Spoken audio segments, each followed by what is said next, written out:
ये दुटा नाथ शरीफেर একটা দুটো কলি শোনাতে চাইবো, কারণ আমার এই ভাঙা ফুটা গলা আপনার পছন্দ না হলেও আমি শুধুমাত্র এই যে মোহাব্বতে শুধু শোনাবো।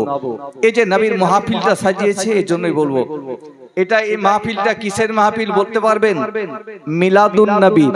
কিসের মাহফিল? মিলাদুন নবী। নবীর জন্ম বৃত্তান্ত বর্ণনা যেই জায়গায় করা হয় ওই জায়গাটাকে মিলাদুন নবীর মাহফিল বলা হয়। তো এই মাহফিলটাকে কেন্দ্র করে কবি বলছে, মিলাদুন নবী মে দেখো हर तरफ उजाला है।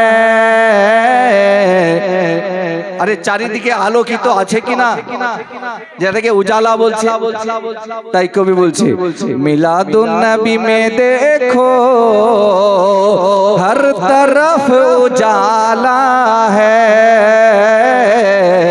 अब मेरा मुकद्दर भी जगमगाने वाला है। अब मेरा मुकद्दर भी जगमगाने वाला है। এই যে মিলাদুন নবীতে এবার আমার নসিব চমকাবে, এই নসিব চমকে যাবে। আর একটা কলি মাত্র শোনাবো যে আমরা যে নবীর আশিক দিবানা, তো আমরা কোনো দুশমনকে কোনো দিন ভয় পাই না, আর ভয় পাইনি, আগামীতেও পাবো না।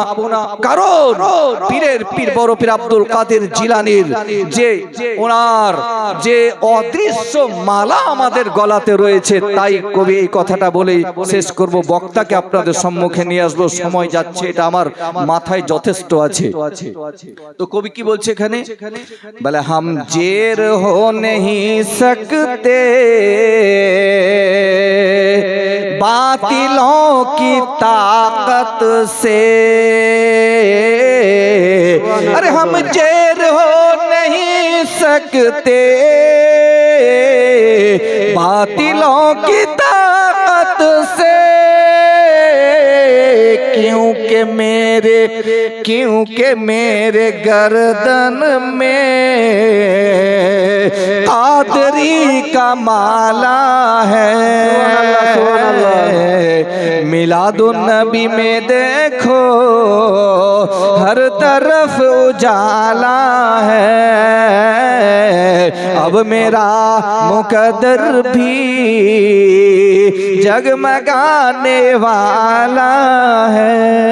বেরাদারিন ইসলাম, আর আপনাদের মূল্যবান সময়, আরে শুধু মূল্যবান নয়, অতি মূল্যবান সময়কে নষ্ট করব না। তাই আসুন আজকে আমাদের আমন্ত্রিত বক্তা, আমাদের আজকের সভার আকর্ষণীয় বক্তা, যাকে ফেসবুক দেখে, যাকে ইউটিউবে দেখে যে বক্তাকে দাওয়াত করা হয়েছে, হযরতুল আল্লাহ মাওলানা পিয়ারুল ইসলাম চিশতি সাহেব, ওনাকে নিয়ে আসছি। ওনার জন্য, ওনার শানে, ওনার সম্মানার্থে একবার জোরে সরে, উচ্চ স্বরে